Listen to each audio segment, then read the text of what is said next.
वामपंथियों का कहना है कि रविवार को उन्हें मांस खाने नहीं दिया जा रहा और उनके भोजन के अधिकार से वंचित किया जा रहा है। मैं इस पर अपनी राय देता, लेकिन इस वामपंथी कॉमरेड को 36C नंबर का पुशअप अधोवस्त्र कोई दान में दे देना चाहे तो वो 7303069286 पर पेटीएम, यूपीआई, गूगल पे या फोन पे आदि कर सकते हैं। मैं वादा करता हूं कि इस कॉमरेड को रामनवमी के अगले पूजन में इस भाई की तरह सजा कर लाऊंगा। इसी प्रकरण में कुछ वामपंथनें भी कूटी गई हैं या कुटवाने का नाटक कर रही हैं। उपग्रह से प्राप्त 2 चित्रों के अनुसार नुक्कड़ नाटक वाली वामपंथनों की आपूर्ति में भारी समस्या दिख रही है। दोनों चित्रों में बारी बारी से एक वामपंथन दूसरे को संभालती दिखती है। नासा प्रदत्त सॉफ्टवेयर से चेक करने पे पता चला है कि कावेरी हॉस्टल के मेस से टमाटर की चटनी की एक बोतल गायब है। आयशी घोष ने इस पर दुख जताते हुए कहा है कि नई पीढ़ी की वामपंथनों के कारण सिर पर चटनी टपकाने के बाद सफेद पट्टी बांधने की कला जेएनयू से विलुप्त होती जा रही है और इस पर वो क्षुब्ध है। आयशी को इसके बाद याद आया कि इसने तो इस बात में फासिज्म कहीं कहा ही नहीं, तो उन्होंने ट्वीट करके जानकारी दी कि यह फूड फासिज्म है और एबीपी वालों ने मेस के सचिव को भी कूट दिया है। इन सब पर मेरी यही राय है कि इस वामपंथी कॉमरेड को एक अच्छे अधोवस्त्र के लिए हमें चंदा करना चाहिए, ताकि एबीवीपी वालों की पूजा में अगली बार ये राक्षसी प्रवृत्ति के लोग व्यवधान डालें और उनके कपड़े फटें तो हमें लेपर्ड प्रिंट पर गुलाबी रंग की छोटी सी बो वाला कोई अधोवस्त्र दिखे, ना कि ये। चंदा इस नंबर पर दें 7303069286। नमस्कार, साप्ताहिक बकैती के तीसरे संस्करण में आपका स्वागत है। चैनल को सब्सक्राइब कर लें और वीडियो को शेयर करते रहें। कॉमेडी राष्ट्र पाकिस्तान में सप्ताह भर की ड्रामेबाजी के बाद इमरान की सरकार गिर गई। इमरान ने कहा है कि आज़ादी की जंग अब शुरू हो गई। आज़ादी सुनते ही जेएनयू छात्र संघ ने बुरहान वानी की अगली बरसी पर अफजल शर्मिंदा और कातिल जिंदा वाला नारा लगाने के लिए इमरान को आमंत्रित किया है। अगर वो ऐसा करते हैं तो और कुछ हो या ना हो, भाजपा सरकार उन्हें कन्हैया की तरह भारत का युवा नेता तो बना ही देगी। महान दार्शनिक और रिन सफेदी की चमकार ज्यादा की अघोषित ब्रांड एम्बेसडर सिमी ग्रेवाल ने इमरान को दिल का साफ बताते हुए कहा है कि पाकिस्तान के विपक्ष ने यह दर्शाया है कि अगर सारे लोग वो एक साथ हो जाएं तो एक लोकप्रिय नेता की सत्ता गिरा सकते हैं। सुबह सुबह गांजा पीने के कई दुष्परिणामों में एक यह भी होता है कि प्रचंड बहुमत को भी लोग गठबंधन मानकर शेख चिल्ली वाले सपने देखने लगते हैं। पाकिस्तान के होने वाले प्रधानमंत्री शहबाज शरीफ की पहचान 3 बार पंजाब के सीएम होने और 5 शादियां करने को लेकर है। 3 को तलाक दे चुके हैं और 2 अभी भी साथ रह रही हैं। इमरान खान की भी 3 बीवियां हैं, मतलब 2 को दे चुके हैं तलाक, 1 है अभी। एक अन्य खबर में मुनव्वर फारूकी ने बताया कि उसका निकाह बचपन में ही हो गया था और उसका एक बेटा भी है। वो अपनी पत्नी को तलाक देने की प्रक्रिया में है। सही है, इसी पेस से मुनव्वर अगर चलता रहा तो शीघ्र ही पाकिस्तान के अगले प्रधानमंत्री को टक्कर देने की स्थिति में होगा। मुनव्वर से याद आया कि मुंह में कंचे छुपाकर वो बोलने वाला चोर शायर उत्तर प्रदेश में ही या चुनाव परिणामों के बाद कहीं और निकल गया। श्रीनगर के जामा मस्जिद में शुक्रवार को 1989 की याद दिलाई गई। आजादी और गालिब गालिब चालिब के नारे लगे। पुलिस ने भीड़ में से 13 लोगों को अरेस्ट किया है, जबकि भीड़ ना तो 13 लोगों की थी, ना ही भीड़ में 13 लोग ही नारे लगा रहे थे। मेरा प्रश्न यह है कि क्या मस्जिदों में नारे नहीं लगाए जा सकते? एक अल्पसंख्यक क्या अपनी इच्छाओं के स्वर तीव्र नहीं कर सकता? क्या यही है गांधी के सपनों का भारत? कर्नाटक के कोलार समेत मध्य प्रदेश, राजस्थान, झारखंड, हैदराबाद आदि स्थानों पर भगवान राम की शोभा यात्रा पर पत्थरबाजी हुई। कुछ जगहों पर पुलिस ने कार्य किया है, कई जगहों पर सरकार बता रही है कि जुलूस में कौन से गीत बजाए जा सकते हैं, उसकी अनुमति सरकार से लेनी होगी। मेरा प्रश्न दोबारा वही है कि क्या इस राष्ट्र में फांसीवाद इतना बढ़ गया है कि पत्थरबाजी करने पर भी गिरफ्तारी होगी? आगे क्या, कल को कोई ये कह देगा कि भीड़ में बम नहीं फोड़ा जा सकता? क्या गांधी जी आज होते तो ऐसा होने देते? क्या किसी व्यक्ति को 72 हूरों से वंचित रखना उसके मौलिक अधिकारों का हनन नहीं है? क्या इसी दिन के लिए बाबा अंबेडकर ने संविधान लिखा था? एक समाज के तौर पर आज हम हार गए हैं। वहीं भाजपा केंद्रीय नेतृत्व ने कर्नाटक मुख्यमंत्री बोम्माई को कहा है कि सरकार भी चला लो, सिर्फ हलाल हिजाब से काम नहीं चलेगा। बताया जाता है कि इसके बाद मोदी जी सबका साथ, सबका विकास, सबका विश्वास के बाद कुछ और तुकांत शब्द ढूंढने में लग गए। उद्धव ठाकरे ने भाजपा से पूछा है कि अगर राम का जन्म ना हुआ होता तो वो और कौन से मुद्दे उठाते? सही बात है, गीता के दूसरे अध्याय के 20वें श्लोक में भगवान कहते हैं, न जायते म्रियते वा कदाचिन्नायं भूत्वा भविता वा न भूयः अजो नित्य शाश्वतोयम पुराणो न हन्यते हन्यमाने शरीरे। अर्थात आत्मा न कभी जन्म लेती है न मरती है, शाश्वत है और शरीर के परे है। इस पर ठाकरे जी ने यह कहा है कि गीता में यह कहीं नहीं लिखा है कि आत्मा बेची नहीं जा सकती या कांग्रेस और एनसीपी के पास गिरवी नहीं रखी जा सकती। अतः वो अभी भी हिंदुत्व के सबसे बड़े ध्वजवाहक हैं। बांग्लादेश से आ रही एक खबर में रमजान के महीने में एक मौलवी ने मदरसे में एक छोटी बच्ची का रेप किया। पूछने पर उसने बताया कि रेप उसने नहीं किया बल्कि शैतान ने उससे ऐसा करवाया है। बकैत कुमार ने शैतान को लानतें भेजी हैं कि रमजान के पाक महीने में उससे ऐसा करवाया। क्या वो एक महीने और रुक नहीं सकता था? ब्राह्मण घर में जन्मे और वामपंथी नरपिशाचों के बीच पले बढ़े सीताराम येचुरी ने तीसरी बार पार्टी प्रमुख चुने जाने पर कहा है कि उनका लक्ष्य भाजपा को हराना है।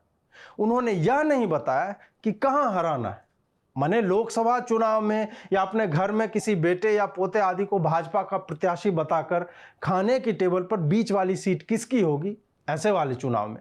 क्योंकि ये लोग जेएनयू में भी एक आध सीट निकालकर युवाओं ने मोदी को संदेश दे दिया है, इस वाली बात पर नाचने लगते हैं। इसी में आगे यह भी हुआ कि सर्वहारा की लड़ाई लड़ने वाली पार्टी के इतिहास में पहली बार एक दलित को पोलित ब्यूरो में जगह मिली है। दलित नेता रामचंद्र डोम को 57 साल के पार्टी इतिहास में पहली बार 17 सदस्यीय पोलित ब्यूरो में स्थान मिला।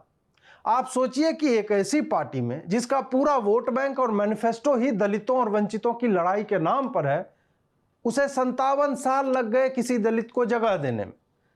We are a top-of-the-line broker with a 10-year history of success. We offer a wide range of trading.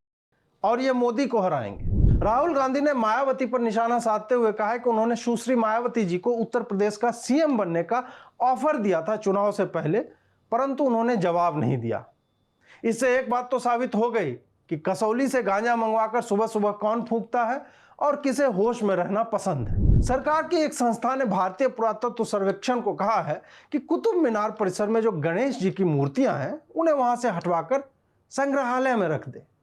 वो तो समय पर मोदी जी ने काशी विश्वनाथ परिसर बनवा दिया, वरना नेशनल मॉन्यूमेंट्स अथॉरिटी वहां के शिवलिंग को भी संग्रहालय में रखवा सकती थी।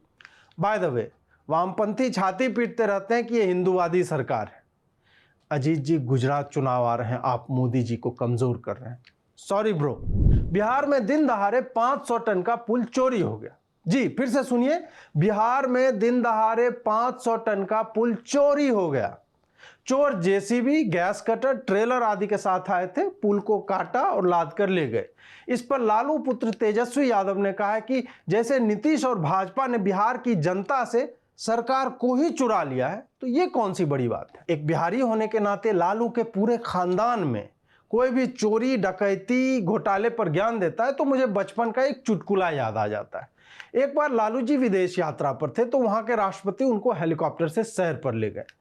ऊपर से उन्होंने उनको एक पुल दिखाया और कहा, वो पुल देख रहे हो, उसका 10% मेरी जेब में है। कुछ समय बाद उसी राष्ट्रपति का बिहार आना हुआ तो लालू उनको हेलीकॉप्टर से ऊपर ले गया। गंगा नदी के ऊपर एक जगह उससे पूछा, वो पुल दिख रहा है ब्रो? राष्ट्रपति को कोई पुल दिखा ही नहीं। उसने कहा, नहीं यहाँ तो कोई पुल नहीं है। लालू ने कहा, हे ब्रो, उसका 100% मेरी जेब में है। भगवंत मान ने कहा है कि फॉरेनर्स भी पंजाब में अब नौकरी मांगने आएंगे। ऐसे समय में जबकि पंजाब के हर घर से एक आदमी कनाडा जाने के लिए तत्पर दिखता है, भगवंत मान के आशावादी शब्दों को सुनकर मुझे अत्यंत चैन मिला है। पंजाब के पानी में अल्कोहल मिलने की खबरें मैंने पढ़ी थी तो विश्वास नहीं हुआ था, लेकिन अब वहां नल खोलने से ही दारू निकल रही है। इसका प्रत्यक्ष प्रमाण देश को मिल रहा है। संभव है कि इस वीडियो के रिलीज होने के 2 घंटे बाद पंजाब पुलिस मेरे आवास पर पहुंच जाए, क्योंकि पंजाब सरकार को लगता है उनकी पुलिस के पास गाड़ी है, कहीं भी आ जा सकती है और किसी को भी उठा सकती है। हिमाचल प्रदेश में केजरीवाल के रोड शो के 3 दिन बाद पार्टी प्रमुख सहित कई नेता भाजपा में शामिल हो गए। इस बात पर भाजपा वॉशिंग मशीन वाला चुटकुला बनाने पर एक कट्टर समर्थक ने कहा, देखते जाओ अजीत जी, साल भर के भीतर ऐसे ही पंजाब में भी आम आदमी पार्टी के सारे नेता भाजपा में शामिल हो जाएंगे। तुम अपने 2 टके के यूट्यूब चैनल पर इसी तरह फिर चुटकुले बनाते रहना। मास्टर स्ट्रोक इसी को कहते हैं। हाल ही में नरेंद्र मोदी ने प्रधानमंत्री म्यूजियम का उद्घाटन किया। इस पर कांग्रेस का कहना है कि मोदी जी चाहे तो राहुल गांधी की मोम प्रतिमा की जगह सीधे राहुल गांधी जी को ही वहां लगवा सकते हैं, क्योंकि वो पीएम नहीं ना सही, पीएम मटेरियल तो है ही। इस पर भाजपा के कई शीर्षस्थ नेताओं ने विरोध दर्ज करते हुए कहा है कि भाजपा किसी भी सूरत में अपने स्टार प्रचारक को म्यूजियम में नहीं रख सकती। अमित शाह के हिंदी भाषा वाली टिप्पणी पर ए.आर. रहमान ने तमिल माता की फोटो लगाकर कहा कि तमिल उनके अस्तित्व की जड़ है। इन तस्वीरों को देखकर लगता है कि काले टेंट और शामियाने उनके अस्तित्व की डालियां और पत्ते हैं। सपा विधायक शहजील इस्लाम ने कुछ दिन पहले यह बोला कि अगर योगी के मुंह से आवाज भी निकली तो उनके लोगों की बंदूकों से धुआं नहीं, गोली निकलेगी। ताजा समाचारों में उनके पेट्रोल पंप पर बुलडोजर चल गया है और बाबा ने बंदूक की नाली मोड़कर स्थान विशेष में डाल दी है। बेचारा खांस भी नहीं पा रहा है, क्योंकि ऐसे में बंदूक कहीं ट्रिगर हो गया तो वहां धुआं निकले या गोली, दर्द की तीव्रता अत्यधिक होगी। गोरखपुर मंदिर के सामने पुलिस को धारदार हथियार से काटने वाला मुर्तजा ने बताया कि वो कर्नाटक में हिजाब वाले फैसले से नाराज चल रहा था। इनके बाप ने कहा कि वो मानसिक रूप से बीमार है। उसके बाप का कहना भी सही है, क्योंकि आईआईटी बॉम्बे से केमिकल इंजीनियरिंग पढ़कर अहमद मुर्तजा अब्बासी अगर घर के खाद आदि से आईईडी बनाने की जगह मूर्खों की तरह तलवार लेकर लड़ने निकल पड़ा तो मानसिक रूप से बीमारी है। बाप का पैसा ऐसे कौन बर्बाद करता है भाई।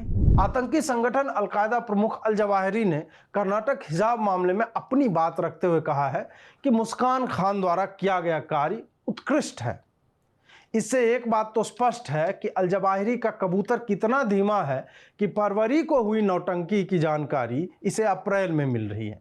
दूसरी बात, मुस्कान के घर वालों ने सीधा बोल दिया कि उनका अल जवाहिरी से कोई संबंध नहीं है। गुप्त सूत्रों से मिली सूचना के अनुसार जवाहिरी ने अपने कबूतर के टांग में यह संदेश बांधकर भेजा है, मेरा आईफोन वापस कर दे। फिर मोदी सरकार को पेट्रोल की कीमतों पर घेरने वाले लोग आजकल नींबू के बढ़ते भाव को लेकर बता रहे हैं कि अर्थव्यवस्था सही नहीं है राष्ट्र की। वहीं निर्मला जी की परेशानी यह है कि वो यह भी नहीं कह सकती कि यूपीए 2 के समय मनमोहन सरकार ने इतना उधार नींबू खरीद लिया था कि भाजपा 2028 तक उसके पैसे चुकाएगी। मध्य प्रदेश के एक पुलिस थाने से एक यूट्यूबर समेत कई लोगों की अर्धनग्न फोटो वायरल हो गई है। पुलिस ने अपने बचाव में कहा है कि सारे लोग पत्रकार नहीं हैं और उनको ऐसे नंगा इसलिए किया गया ताकि वो अपने कपड़ों से ही गला उला दबा के आत्महत्या न कर ले। हमारी टीम उस पुलिस अधिकारी एसएचओ मनोज सोनी जी को लगातार फोन कर रही है कि वो डू पॉलिटिक्स पर महीने में एक बार हमारे साथ कॉमेडी सेगमेंट अवश्य किया करें। वोग इंडिया की एक रिपोर्ट के अनुसार ऋतिक, सुजैन, अरसलान और सबा आजाद द्वारा एक साथ पार्टी करना बताता है कि भारत में सेलिब्रिटी ब्रेकअप में एक इवोल्यूशन आ रहा है। जिन्हें पता नहीं है उन्हें बताया जाता है कि ऋतिक और सुजैन का संबंध विच्छेद हो चुका है और प्रस्तुत समाचार में वो दोनों अपने अपने पार्टनर्स के साथ अलग एक साथ पार्टी कर रहे हैं। जिस तरह से वोग इंडिया ने इस विषय पर शोध पत्र लिखा है उसका नाम वोग इंडिया की जगह भोग इंडिया कर देना चाहिए। रणवीर कपूर और आलिया भट्ट ने विवाह के बारे में मन में सोचा और टाइम्स ऑफ इंडिया ने तुरंत ही ज्योतिषी से विवाह की तिथि, कुंडली मिलान और बच्चों की संख्या तक के बारे में एक्सक्लूसिव रिपोर्ट छाप दी। टाइम्स वाले ज्योतिषी जी ने बच्चों की गर्लफ्रेंड का नाम नहीं बताया। इस रिपोर्ट को पढ़ने के बाद रणवीर और आलिया ने कहा है कि जब बाप की तरफ पंडित जी बुलाकर कुंडली मिलान कर ही रहे हो तो शादी का भी खर्चा उठा लो। इसी संदर्भ में बूलियन अलजेब्रा को मात देता यह थ्रेड देखें तो आपको पता चलेगा कि बॉलीवुड में संबंध कितने जटिल होते हैं। पिंक विला ने समाचार प्रकाशित किया कि सुश्री अनन्या जी और ईशान खट्टर में संबंध विच्छेद हो गया। इसके बाद एक संबंध श्रृंखला चल निकली जब किसी ने पूछा कि ईशान तो जानवी कपूर के साथ था, जो स्वयं अर्जुन कपूर के साथ हुआ करती थी, जबकि अर्जुन के संबंध तो मलाइका से थे जो अरबाज के साथ हुआ करती थी। वही अरबाज जिसका जॉर्जिया आंद्रियानी के साथ अफेयर था, लेकिन जॉर्जिया तो सलमान के साथ थी, जबकि सलमान तो कटरीना के साथ था, पर कटरीना तो रणवीर के साथ थी। हालांकि रणवीर तो आलिया के साथ विवाह करने जा रहा है, जबकि आलिया तो सिद्धार्थ मल्होत्रा के साथ थी, लेकिन सिद्धार्थ का तो कियारा आडवाणी के साथ अफेयर चल रहा था। वहीं जानकारी तो यह थी कि कियारा का शाहिद कपूर के साथ चल रहा था, फिर शाहिद का तो करीना के साथ चल रहा था, जो कि अब सैफ के साथ है। जानकारी तो मेरे पास सैफ और अमृता के भी बारे में है, वही अमृता जिसका रवि शास्त्री के साथ अफेयर था, लेकिन लंबा खिंच जाएगा। इस सप्ताह सुश्री उर्फी जावेद की कोई खबर नहीं मिली, इसके लिए मैं निजी तौर पर क्षमा चाहता हूं। वीडियो आपको कैसा लगा अवश्य बताएं, लाइक शेयर और सब्सक्राइब करें। जुड़ने के लिए बहुत बहुत